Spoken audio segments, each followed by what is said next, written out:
Bismillahirrahmanirrahim. Assalamu alaikum. Welcome to Homo Biology Class 6 Science Day. Bari ko unit number 2 hai. Bari ko topic है sexual reproduction in plants. Reproduction موږ څه ته وایو؟ دا یو پروسس دی چې په هغې باندې یو بوټی یا یو ځناور یا یو انسان د ځان په شان نورې کافیانې چې دي هغه سیوا کوي، یعنې خپل نسل چې دی هغه سیوا کوي. ریپروډکشن چې ډېر وسیع ټاپک دی، خو ستاسو د کلاس 6 ساينس په لیول باندې دی ورکړل په پلانټس کې چې په پلانټس کې ریپروډکشن چې دی څنګه کېږي. یو بوټی دی د دغه بوټي په شان نور بوټي چې دي هغه څنګه سیوا کېږي.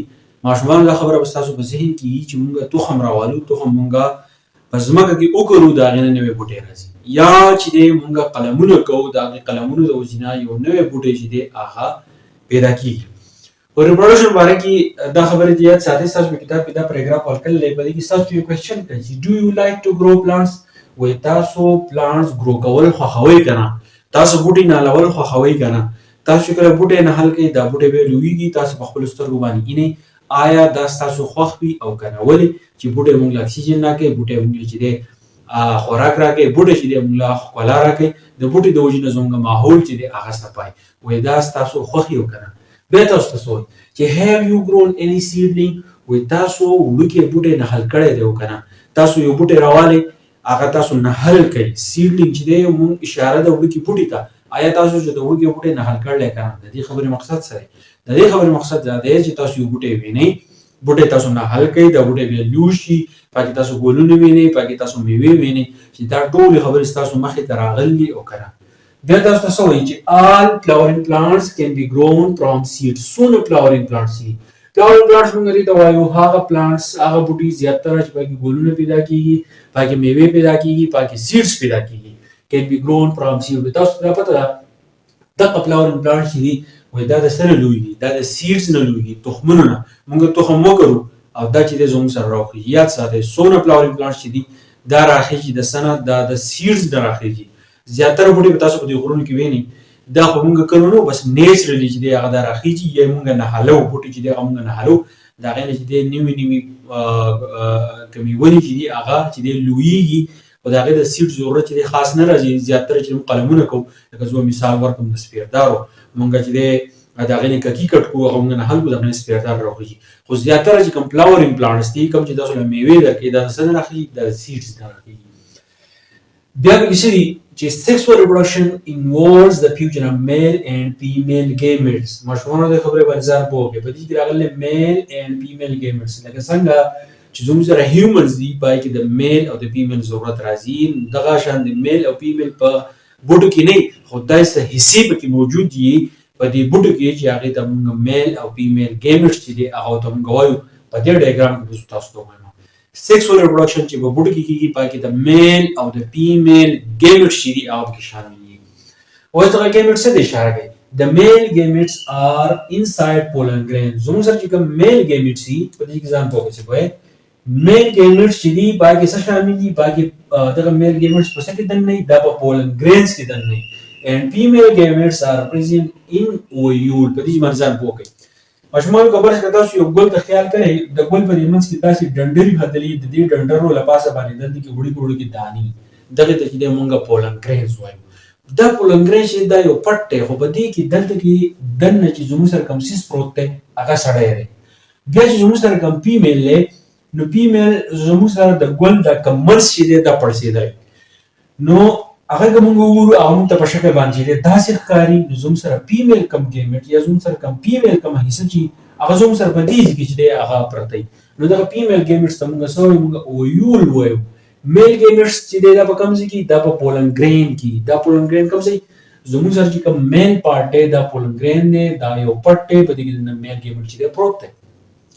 فیمیل ګیمټ په کوم ځای کې دی؟ دا زموږ سره دلته کې په اویول چې ورته موږ وایو دا په هغه ځای کې دی. ټیک شو؟ ها، د دې نه علاوه بیا څه دي؟ وایي do you remember structure of flower from grade 4. په څلورم کلاس کې تاسو دا ویلي چې فلاور څه ته وایي، د فلاور سټرکچر څنګه دی، د فلاور ساخت څنګه دی. که تاسو یو ګل ته وګورئ د هغې رنګینې پاڼې، په هغې کې چې دی په منځ کې ډنډرې، بیا پکې زموږ سره دا اویول پروت دي، لاندې دي چې دی زموږ سره شنه پاڼې، داسې یو ډنډرې سټیم ته اټیچ شوي. د پالینیشن هغه خبرې چې دی ځان ته یادې کړئ چې په ګلونو کې زموږ سره کوم پالینیشن چې دی هغه کېږي. Sexual reproduction takes place in flower. خو یاد ساتئ مونږ چې د sexual reproduction خبره کوو په بوټو کې نو دا په کوم ځای کې کیږي؟ دا په بوټو کې کیږي. sexual reproduction په کوم ځای کې کیږي؟ د دې لپاره د بوټو ضرورت دی او د بوټو کې بیا زموږ سره د ګلونو ضرورت دی چې ګلونه پکې نه وي نو باقي بیا زموږ سره چې د sexual reproduction چې دی بیا زموږ سره نه کیږي. چې ګل پکې موجود دی د خبرې مطلب دا دی چې sexual reproduction چې دی هغه په دې بوټو کې کیږي. بیا به څه خبره نشي کوي. It includes gamete formation. چې کله sexual reproduction زموږ سره په ګلونو کې کیږي نو باقي بس چې باقي به gametes جوړيږي. gametes موږ څه ته وایو؟ څه وایي؟ gametes موږ دې ته وایو ماته تاسو ته چې دې کې pollen grain دی په دې کې دنه چې دې زموږ سره کوم سیس پروت دی په دې pollen grain کې دنه هغه چې شی دی هغه male gamete دی. بیا په دې ګل کې دنه زموږ سره پرسیدلی شانتي structure دی چې دې موږ اوري وایو په دې کې دنه زموږ سره اویول نو دا په کې زموږ سره چې شی دی دا کې male female gamete دی. نو میل ګیمیټ چې په دغه ځای کې جوړیږي فیمیل ګیمیټ په دې کې جوړیږي چې کله سیکسوال ریپروډکشن کیږي په بوټو کې د ګلونو ضرورت دی په ګلونو کې بیا زموږ سره دا ګیمیټ چې دی د دې راتله چې دی ضروري دی. بیا به څه دي چې په دې کې زموږ سره پالینیشن کیږي. پالینیشن ماشومان تاسو به ویلي پالینیشن موږ دې ته وایو چې زموږ سره د مچو په ذریعہ د ځناورو په ذریعہ د اوبو په ذریعہ یا د هوا په ذریعہ باندې دا کوم پولن ګرین چې دی د الوزي او دلته کې دی فیمیل ګیمیټ ته چې دی ارتاویږي نو دا چې دی د پالینیشن دی.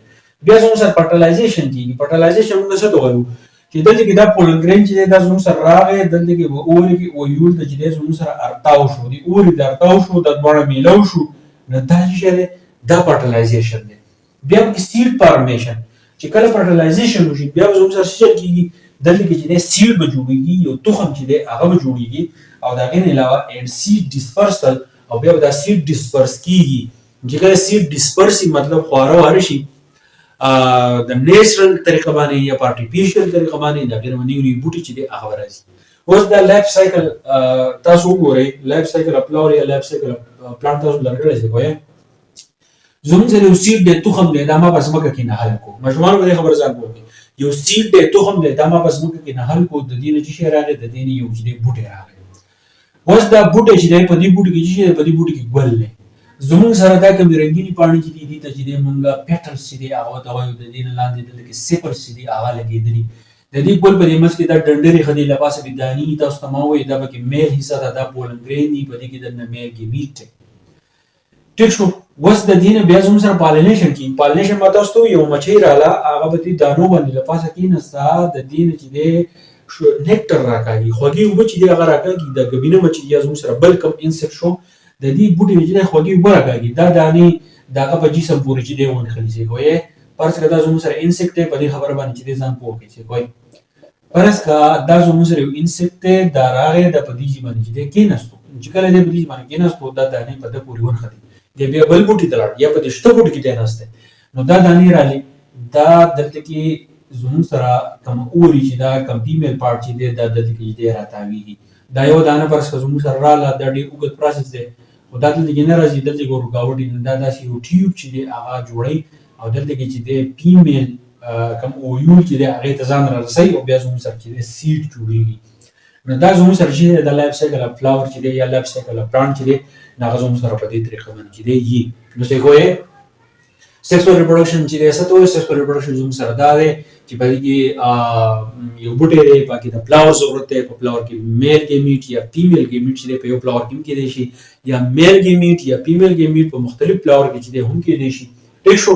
او دا هر څه چې تاسو په ګریډ 4 کې چې هغه تاسو ویلي ګریډ 4 کې تاسو دا ویلي نو تاسو هغه فلاور کومه حصہ چې هغه تاسو ځان ته یاد کړئ چې په فلاور کې د رنگینو پاڼو تاسو د دې نشه د دې لاندې چې کمی شنه پانی هغه ته سوې دا ټنډر چې دی د ته کې سوې پدې کې پولن ګرین په کوم ځای کې پراته پدې کې اوري په کوم ځای کې پراته موږ او یول څه ته وایو سیډ فارمیشن موږ څه ته وایو او موږ چې د سیډلینګ چې هغه موږ څه ته وایو پدې خبره منځم کوګه تاسو ته راځي دلته دا سیډلینګ ته راغله دا خبره یاد ساتئ چې سیډلینګ موږ وایو وړوکې بوټي یو توخم چې هغه تاسو بزمکه کې خو دې تاسو باور کړئ مرانو ته میلاو شو دا غینه علاوه چې ډیران میرا وغیرہ تاسو ته وایي چې دې بوټي ته چې ماحول میلاو شو د دې ماحول چې تکل میلاو شو د دې نه بعد یو تیغه لاندې سي دا غینه زیل جوړیږي یو تیغه لا پاسه سي دا غینه چې تنه جوړیږي چې دې تیغه راوځي نه غته چې موږ سیډلینګ چې هغه ته وایو بیا دا بوټي زموږ سره غټ شو پدې کې چې لرګي راغی پدې کې میوه رااله پدې کې سیډز رالو پدې کې فلاور رالو هغه دې بیا موږ میچور پلانټ چې هغه ته وایو پدې پرس کې پدې کې ګلونه رالو د دې ګلونو نه بعد به بیا زموږ سره د دې بوټي د نسل چې دی دا به سیوا کېږي. هغه نسل چې کله سیوا کېږي نو باقي به زموږ سره پالینیشن کېږي چې میل ګیمیټ په فیمیل ګیمیټ ته ځي، هغه بڼه به میلاویږي، یا موږ فرټیلایزیشن وایو. بیا زموږ سره سیډ جوړېږي، چې کله سیډ جوړ شي د سیډ جوړېدو نه بعد بیا زموږ سره سیډ ډسپرسل کېږي. سیډ ډسپرسل دا دی چې دا سیډ به یو ځای ته ځي بل ځای ته ځي دوبله رالي په نیچرل طریقه به ځي او زموږ سره به څه کېږي دا کوم بوټي چې دي دا به زموږ سره لویږي. نو دا د سیکسوال ریپروډکشن اخري خبره پکې یاد ساتئ چې سیکسوال ریپروډکشن په هغه بوټو کېږي چې په کوم بوټو کې ګلونه په ګلونو کې څه ضرورت دی؟ دوه څیزونو ضرورت دی، یو میل پارټ دی یو فیمیل پارټ دی. میل پارټ پولن ګرین دی، فیمیل پارټ چې دی هغه تاسو سره اولی ده، دا به راځي تاسو اویول ده او د هغې نه چې دی زموږ سره سیډ چې دی هغه جوړېږي. په دې پسې بیا اسیکسوال ریپروډکشن دی، په هغې کې مونږ دا خبرې بیا نه کوو، د ګول پالینیشن مونږ دا خبرې پکې نه کوو، په هغې کې مونږ د قلمونو د کټینګ د لیرینګ وغیره د دې خبرې کوو. او انشاءالله زه تاسو ته بل لیکچر کې وکړم، که په دې پوه شوي نو ملګرو سره ضرور شیر کړئ، ما ته په کمنټ کې ضرور وایئ. تھینک یو ډېر مننه.